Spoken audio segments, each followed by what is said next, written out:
Alors, je pense que les plus vieux, entre guillemets, d'entre nous auront reconnu le générique d'une célèbre série de mon enfance, K2000. Alors, c'est peut-être cette série d'ailleurs qui m'a incité 30 ans plus tard à acheter une Tesla, car c'était une voiture qui parlait, qui conduisait toute seule, qui était en avance sur son temps. Donc vraiment déjà une voiture un peu de mes rêves à l'époque.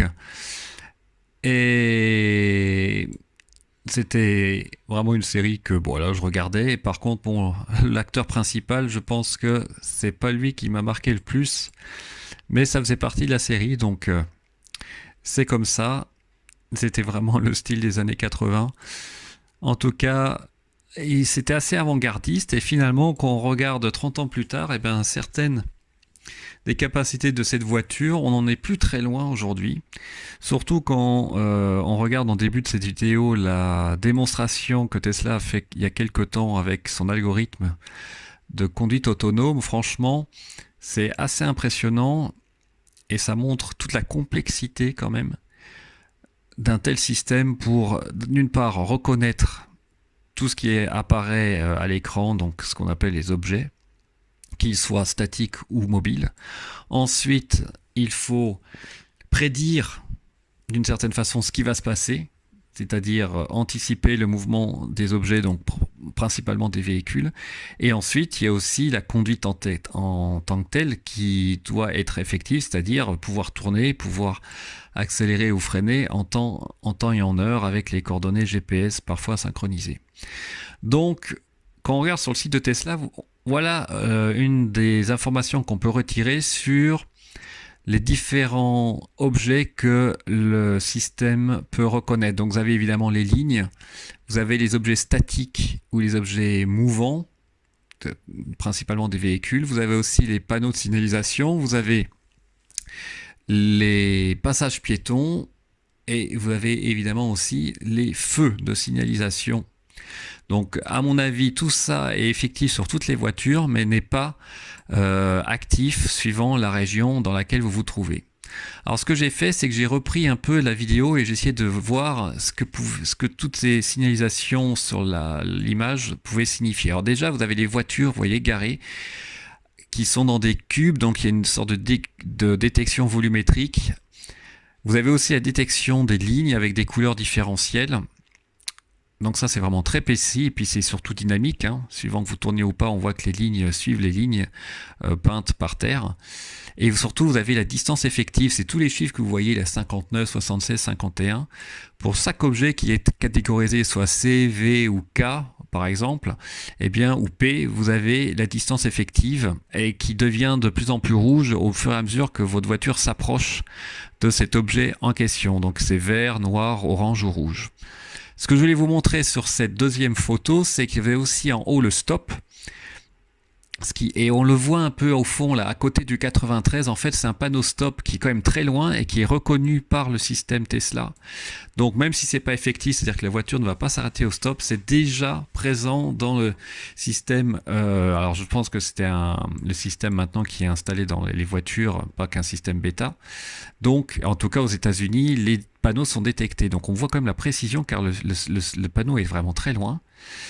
Sur la gauche, vous voyez, il y a Auto High Beam, Blinding, Raining, Tire Spray, White Road, etc. Bon, c'est-à-dire que là, c'est les conditions de circulation qui sont analysées en temps réel, notamment si la route est mouillée, ça j'étais pas au courant, ou qu'il pleut, notamment aussi les phares, en détection des phares. Donc ça, c'est aussi analysé en temps réel. Donc c'est vraiment impressionnant. Vous avez aussi plus haut vidéo FPS, le nombre d'images par seconde. Alors on voit que c'est pas tant que ça, je crois que j'ai vu jusqu'à 20 ou 30, mais là c'est à 12. Pour vous montrer un peu quand même la complexité pour le système d'analyser en temps réel toutes les données qui se présentent à lui. Plus évidemment la mesure de la vitesse,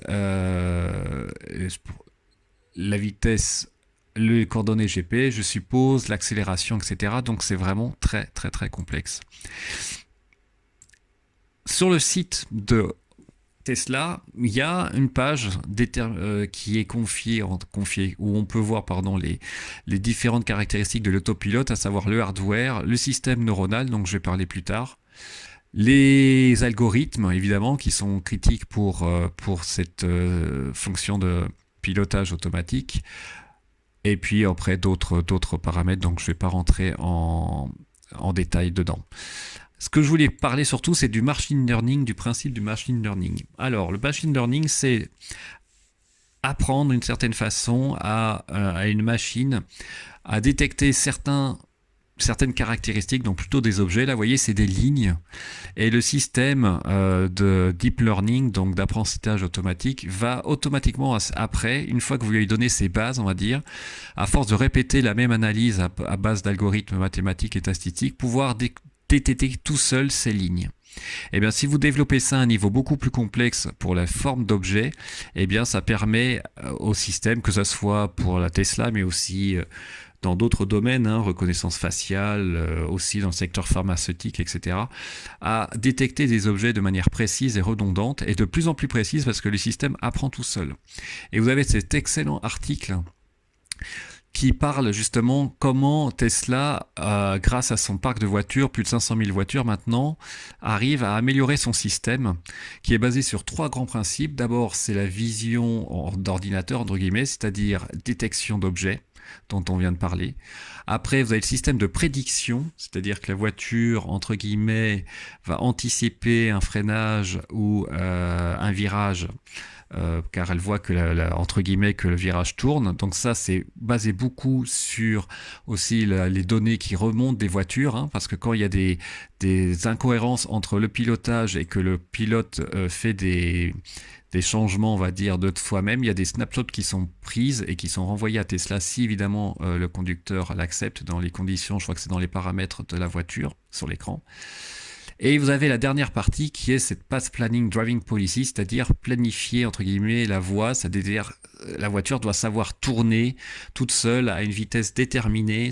Des fois, vous avez déjà remarqué qu'elle arrive à diminuer la vitesse avant un virage. C'est exactement ça en fait. C'est planifier comment prendre le virage qui vient, avec quel angle de braquage, etc., etc. Et un exemple de imitation learning, c'est celui qui est utilisé pour ce système de planification de la direction, par exemple, c'est AlphaStar, ce projet AlphaStar où l'ordinateur DeepMind a été entraîné à partir d'entraînement d'hommes pour le jeu StarCraft, pour finalement répéter toutes les actions et améliorer toutes les actions que le joueur faisait de lui-même. Et c'est un peu ce même système pour le path learning en fait. Le système Tesla a appris de la manière dont les humains, entre guillemets, conduisent pour adapter sa conduite à l'abord d'un virage ou en sortie de virage, etc., etc., et suivant les conditions aussi, j'imagine, de route. Donc c'est vraiment très, très, très pointu. Alors maintenant, si on revient à l'article en français, c'est ce qui résume ici, c'est qu'en fait, ce pilote automatique est piloté par un réseau neuronal, donc un système artificiel avec un nombre de réseaux qui est capable de traiter ces images qui est de 48, ce qui est énorme. Évidemment, toutes ces données sont collectées avec les caméras et capteurs jusqu'à 2300 fois par seconde. Donc c'est un nombre de data à gérer par seconde qui est énorme. Donc on comprend que le système à l'intérieur de la voiture est capable de gérer des milliards d'opérations par seconde. C'est vraiment impressionnant.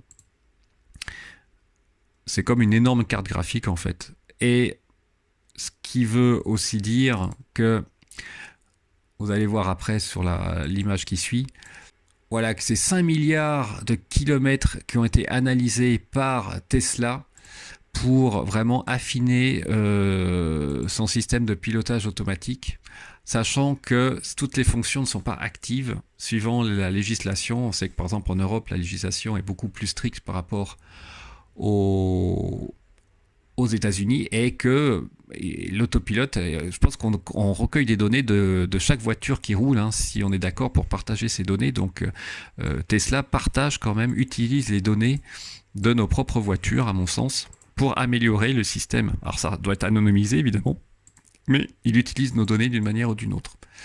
Et donc là, on voit exactement comment ça marche, avec les 4 caméras qui sont orientées vers l'avant, La principale qui va jusqu'à 250 mètres, hein, ce qui peut expliquer pourquoi on voyait que le panneau stop était reconnu quand même à une très grande distance.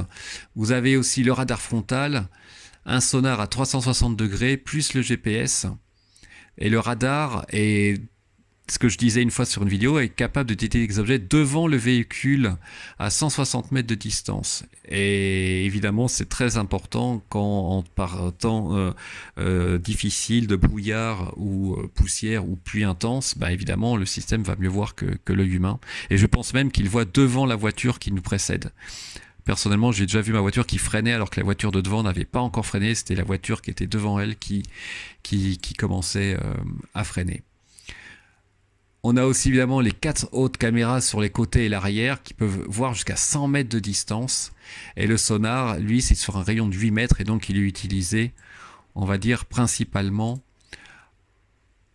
pour, à mon sens, le contrôle de distance entre les voitures et puis évidemment aussi pour le contrôle de l'angle mort et le dépassement automatique qu'on a avec le FSD. Donc, ce système-là, avec la puissance de calcul de la voiture et les détections d'objets dont elle est capable, à mon avis, bien sûr qu'elle peut faire mieux que la conduite semi-autonome de niveau 2. Mais là, c'est plus vraiment dépendant de Tesla, c'est aussi dépendant des législations.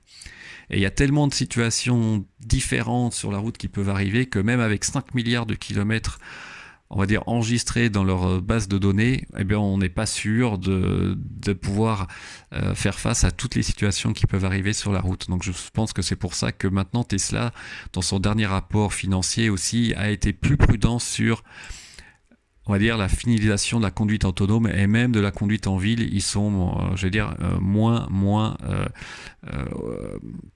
optimiste qu'ils pouvaient être dans le passé en disant que oui, la voiture autonome c'est pour bientôt. Bah, je pense que c'est pas pour tout de suite. Voilà, bah écoutez, j'espère que cette vidéo vous a plu. Je vous souhaite une très bonne soirée et je vous dis à bientôt.